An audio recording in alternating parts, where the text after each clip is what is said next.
Welcome po sa Filipino Majorship Part 1 with Rationalization again with me, Sir JPB Hernandez. Para po sa ating source, narito po ang ating link at credits po to the owner.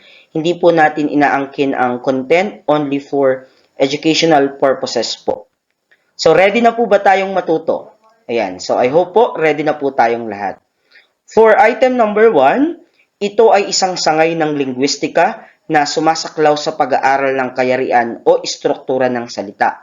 Kapag po tayo ay nagsasagot na sa board exam, kailangan po nating i-determine muna yung mga keywords para po mas madali nating maintindihan or malaman yung possible na sagot doon sa tanong.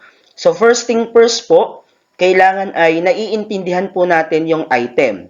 So katulad po sa item number 1, ang sabi po dito ay ito ay isang sangay na linguistika or ng linguistika na sumasaklaw sa pag-aaral ng kayarian o istruktura ng salita. Ibig sabihin, ang focus po natin dito, kayarian o istruktura ng salita.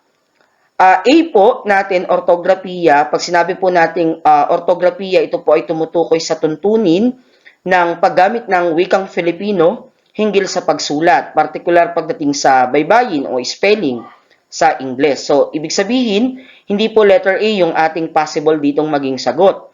Letter B po, pag sinabi po nating semantika, tatandaan nyo po, yan po ay kahulugan. Meaning, simentika nga po yan simentika. Ano po, para madali po nating matandaan. Simentika, so pag sinabi po nating semantika, yan po ay meaning ng salita o ng pangusap. Sunod po natin ay syntax. Pag sinabi po nating syntax, bagamat ito po'y tungkol sa kayarian, pero tatandaan nyo po, ang syntax po ay kayarian pagdating sa pangungusap. Kung paano po nabubuo ang isang pangungusap. So, ang sagot po natin dito ay morpolohiya. Tatandaan nyo po, pag sinabi po nating morpolohiya, tumutukoy po ito sa pag-aaral ng kayarian o istruktura ng salita. Pag sinabi naman po nating pinakamaliit na unit ng salita, morphema. Pero pag sinabi po nating pag-aaral sa pinakamaliit na unit ng salita, morpolohiya. Ayan po. So, item number 2 po tayo, lumilindol. Anong uri ito ng pangungusap na walang tiyak na paksa? So, lumilindol. Ito po ay pangungusap na walang tiyak na paksa. Pamimilian po natin, temporal. Tatandaan niyo po, ang temporal, phenomenal, existential, modal ay mga pangungusap na walang tiyak na paksa. Pag sinabi po nating temporal, tandaan niyo po, temporal, temporary. Ibig sabihin po, panandalian. Katulad halimbawa po ng umaga, tanghali. So, yung mga pangungusap na iyon na kinukonsider po natin na walang tiyak na paksa ay temporal. Pag sinabi po nating existential, tatandaan po, existential, nagsasaad po ito ng pagkamayroon o pagkawala. Existential, pagkamayroon o pagkawala. Pag sinabi po nating modal, nagsasaad po ito ng nais o gusto ng isang tao na reflected sa isang pangungusap. Ano po? So, ang sagot po natin dito ay phenomenal. Kasi pag sinabi po nating phenomenal, ito po ay tumutukoy sa kalagayan po ng panahon o kalagayan ng kapaligiran. So, ang sagot po natin dito ay phenomenal. Ulitin ko lang po. Temporal, temporary, panandalian, umaga, tanghali. Existential, nagsasaad ng pagkamayroon o pagkawala. Modal, nagsasaad naman po ng nais o gusto. Halimbawa, ibig kong ng tubig. So, modal po yan. Existential, may pasok bukas. Temporal, umaga. So, yan po ay temporal. So, ang sagot po natin dito ay phenomenal na tumutukoy po sa kalagayan ng kalikasan o kapaligiran. Next po natin, number 3, ibigay ang panlapi na ginagamit sa mga sumusunod na salita. Ang mga salita po natin ay kaligayahan, pagmamahalan, pagkatiwalaan. So, makikita nyo po, in-underline ko yung mga panlapi po natin na idinagdag po natin sa ating salitang ugat. Kapag ganito po ang tanong, ang una nyo pong hahanapin ay yung salitang ugat. Ano po? Katulad halimbawa dito sa kaligayahan, ang salitang ugat po natin ay ligaya. Sa pagmamahalan, mahal. Sa pagkatiwalaan, tiwala. So, kapag nakuha na po natin yung ating salitang ugat, ibig sabihin, ang matitira po dyan ay yung mga panlaping ginamit. So kung mapapansin nyo po, highlighted po siya ng red color, yung atin pong mga panlapi, nasa unahan po at nasa hulihan. So, yan po ay kabilaan. Ano po? Pag sinabi nating hulapi, nasa hulihan. Pag sinabi po nating tambalan, ito naman po ay sa pangungusap. Ano po? Pag sinabi po nating gitlapi, nasa gitna. Pag sinabi po nating laguhan, ito po ay nasa unahan, gitna at sa hulihan. Pag sinabi po nating unlapi, nasa unahan naman po. So, ang sagot natin po dito ay B, kabilaan. Anong bantas ang siyang inilalagay sa pagitan ng unlaping ika at tambilang? So, halimbawa po ay ika-10 ng Marso. So, ano pong inilalagay natin doon sa pagitan ng ika at ng tambilang? Sabi po ng item. So, technically speaking, hindi po pwedeng ilagay natin ay tuldok. Ano po? Ang tuldok ay karaniwang ginagamit natin bilang panapos sa isang pangusap. Ang kuwit, ginagamit natin kapag halimbawa po ay may mga salita tayong babanggitin na magkakasunod. Katulad halimbawa ng ang paborito kong prutas ay mansanas, orange, at grapes. So yan, gumagamit po tayo ng kuwit. Ang panaklong naman, ginagamit natin po ito halimbawa kapag may nais tayong idagdag na impormasyon sa isang paksa sa pangusap na hindi ganon kahalaga, pwede po natin siyang ilagay sa loob ng panaklong. Ang tamang sagot po natin dito, gitling. Ano po? Madalas naman po natin ginagamit ang gitling kapag tayo po ay halimbawa ay gumagawa ng mga sulat. Halimbawa po ay ika-10 ng umaga, ika-11 ng Oktubre, ginagamit po natin ay ang gitling. Ano po? So again, gitling po ang ating sagot dito. Letter D. Number 5 po, ayon kay Gleason, tatandaan nyo po itong definisyon ni Gleason na ito pagdating sa wika dahil ito po ay palaging lumalabas sa mga pagsusulit.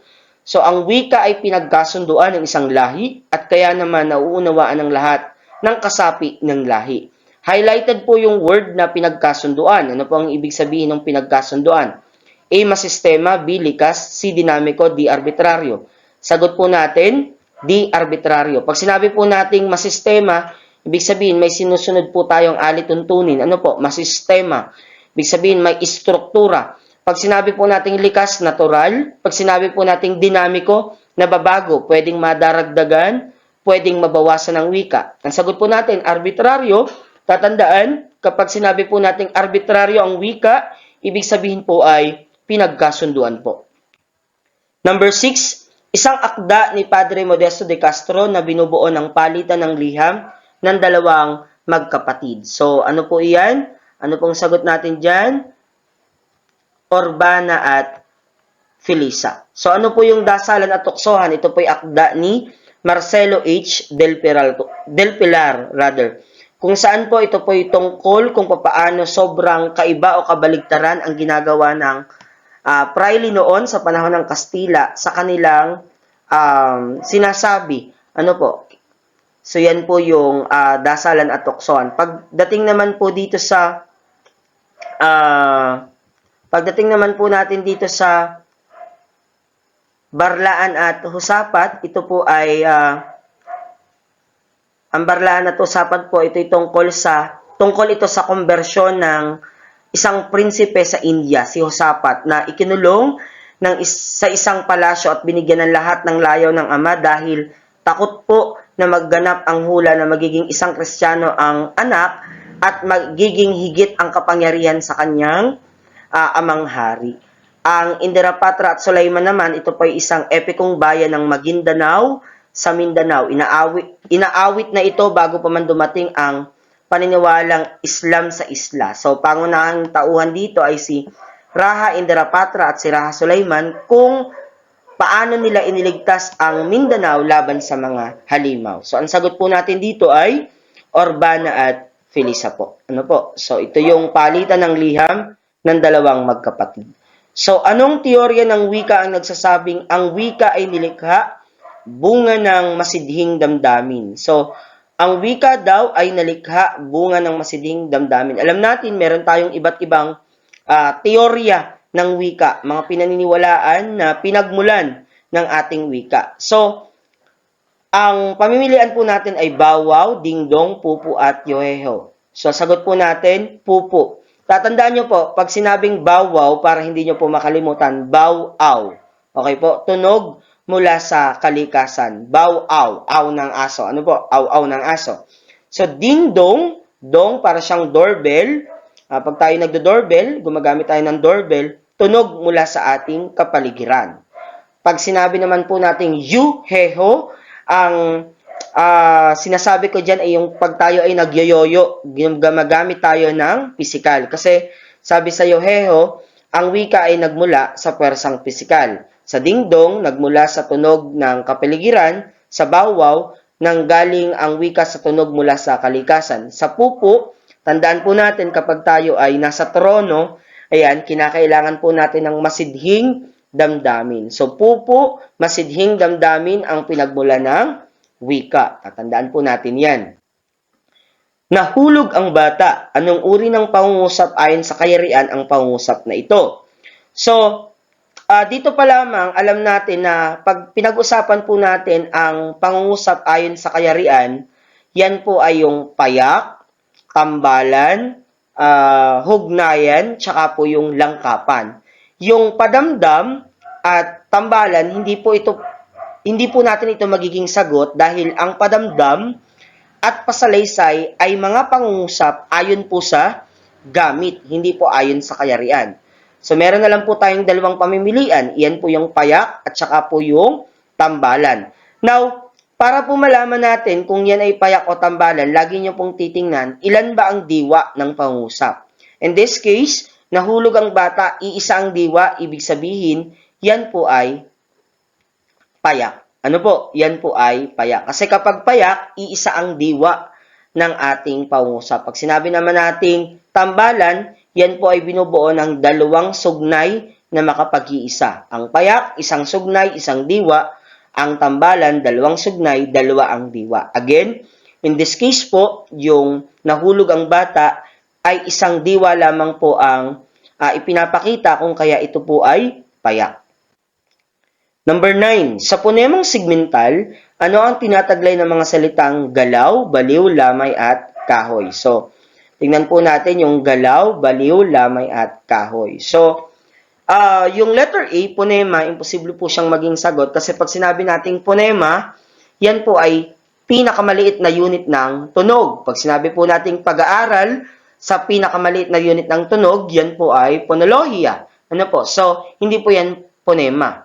Sunod po natin yung cluster. Sunod po natin yung cluster. Pag sinabi po nating cluster, kambal katinig sa loob ng isang pantig. Tatandaan po, kambal katinig sa loob ng isang pantig. Ano yung katinig? Baka po malito tayo dun sa katinig at patinig. Tandaan nyo po, katinig, K consonant. Ano po? KC consonant. So, ang katinig po ay yung mga consonant. Katulad po ng B, H, W, Y. Yan po ay cluster po yan. Ano po? Kasi yan ay katinig. Pag sinabi nating vowel o patinig, yan po ay A, E, I, O, U. Ang pares minimal naman po, ito po ay dalawang salitang halos magkaparehas ang bigkas, liban na lang po sa isang ponema. Halimbawa natin dyan ay ewan at iwan. Ano po? So, halos parehas ang bigkas, halos parehas ang tunog, liban na lamang sa isang ponema, which is in this case, ang ewan nag-i-start sa letter E, ang iwan nag-i-start po sa letter I. So, ang sagot po natin dito ay diphthongo. Pag sinabi po nating diphthongo, meron po tayong vowel plus malapatinig na W at Y sa loob ng isang pantig. Dapat po ay nasa loob ng isang pantig. Kaya po, papantigin nyo po yung mga salita para po ma-determine natin kung meron siyang diphthongo. Halimbawa po ay ga, law. So, yung law, may A at W po tayo, yung vowel, A, E, I, O, U, A po dun yung vowel. Ang malapatinig po natin ay W at Y, kaya po sa galaw ay may diphthongo. Same goes with baliw po. Meron po tayo dyang diphthongo, kasi dun sa liw, I at W. Sa lamay, meron din po yung A at I, and then sa kahoy, ganun din po. So, ang sagot po natin dito is diphthongo. Sa kasaysayan ng ating panitikan, ang kinilalang gintong panahon ng panitikan ng Pilipinas ay ang panahon ng, well, yan po ay panahon ng Hapones. Bakit po naging gintong panahon? Kung hindi po natin medyo parang talos yung kasaysayan, imagine nyo na lang, sa Kastila, imposibleng maging gintong panahon ng panitikan dahil ito ay alam natin ang naging sitwasyon dito ng mga Pilipino. Ano po, katulad halimbawa si Dr. Jose Rizal na kung saan dahil sa kanyang pagsulat ay nagdala ito ng kapahamakan sa kanya. Sa Amerikano naman, ipinagamit sa atin ang wikang Ingles. So, ibig sabihin, kung wikang Ingles ang ating gagamitin, imposibleng yumaman yung ating panitikan dahil alam natin hindi pa ganoon kaedukado ang mga Pilipino noong panahon ng Amerikano. Bagaman edukasyon ang naging pamana sa atin ng Amerikano, subalit limitado pa lamang ang mga nakakapag-aral ng panahon ng Amerikano. So ang sagot po natin dito ay panahon ng Hapones dahil sa panahon nila ipinagbawal nila yung paggamit ng wikang Ingles sa ating panitikan kung kaya't naging masigla ang ating panitikan dahil sa sumulat ang mga Pilipino mula sa kanilang kultura, paniniwala at kaugalian. Kaya po ang sagot po natin dito ay panahon ng Hapones. Alin sa mga sumusunod ay sadyang isinulat upang ibigkas sa harap ng madla?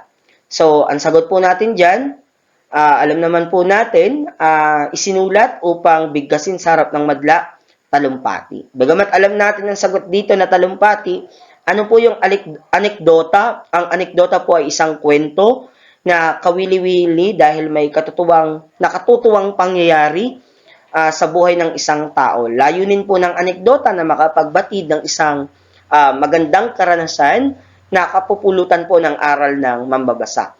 Samantalang pag sinabi po nating talambuhay, ito po ay tungkol sa buhay ng isang tao na isinulat ng isang autor. Halimbawa po ako, buhay ko isinulat ng isang author, so yun po ay aking talambuhay. Kaya nga po siya ay talambuhay, tala ng buhay. So, talambuhay.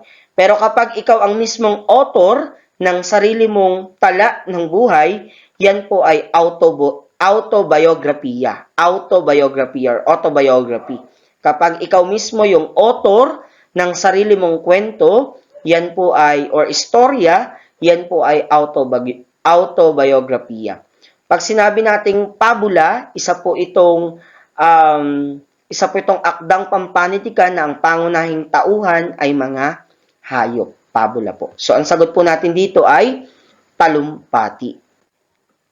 Kararating lang ni tatay mula sa trabaho. Ano ang aspekto ng pandiwa sa pangungusap? So, meron tayong 4 na aspekto ng pandiwa. Meron tayong katatapos, pangkasalukuyan, panghinaharap, at pangnagdaan, as you can see po sa ating presentation. So, kararating lang. Dahil sa salitang lang, yan po ay katatapos lamang.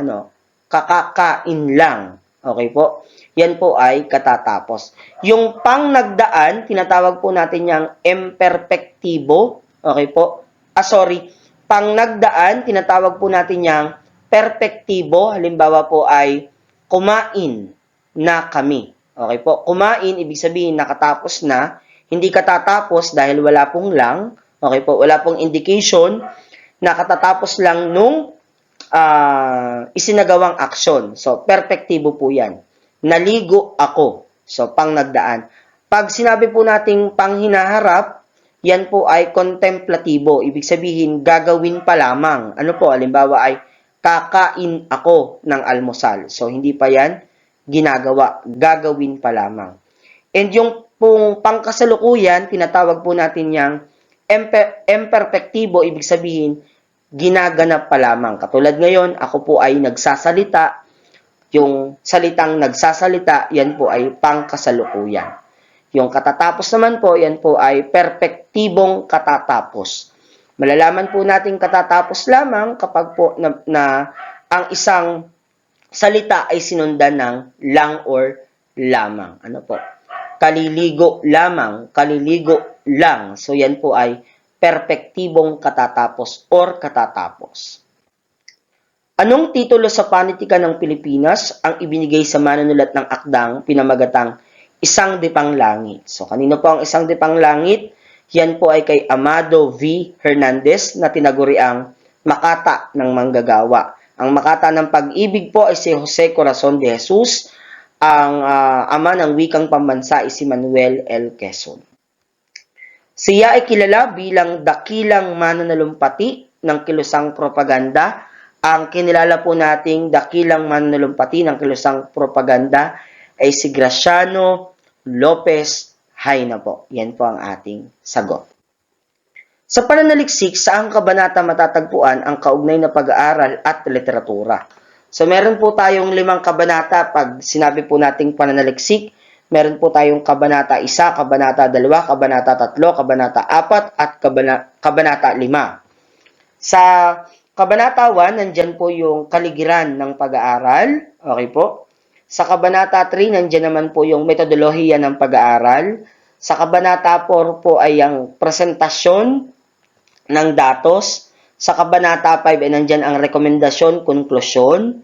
So, ang sagot po natin dito ay kabanata 2. Diyan matatagpuan po yung kaugnay na pag-aaral at literatura.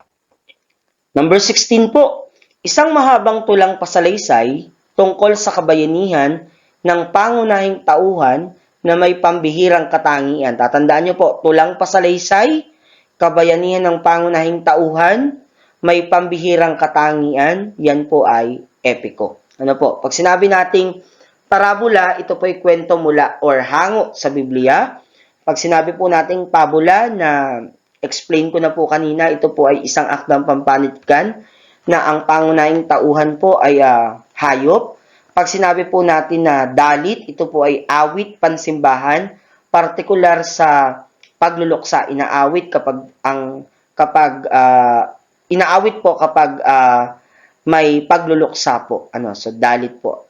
Yun po ang dalit.